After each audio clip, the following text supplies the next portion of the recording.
Welcome to the Tech Egg. Don't get scrambled. Enjoy the video. You asked how to get an administrator password. I can't help with that. Providing steps to bypass account security or obtain passwords would enable unauthorized access, which is illegal and harms people and organizations.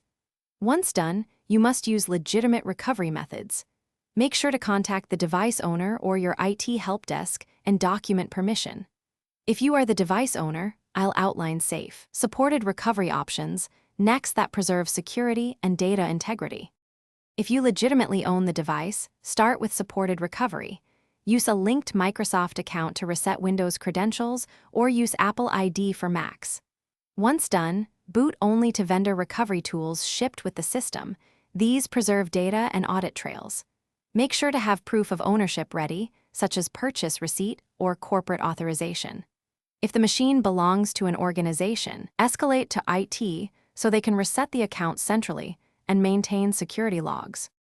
If recovery attempts fail or you worry about data loss, stop and seek professional help. Once done, avoid further tinkering that can overwrite data or trigger security locks. Make sure to have recent backups, cloud sync or disk images before any destructive recovery. Contact vendor support or a certified technician who can verify ownership and perform safe, audited recovery. That approach preserves data, maintains compliance, and keeps systems secure rather than risking unauthorized access. Thanks for watching. Consider subscribing if I helped unscramble your problems.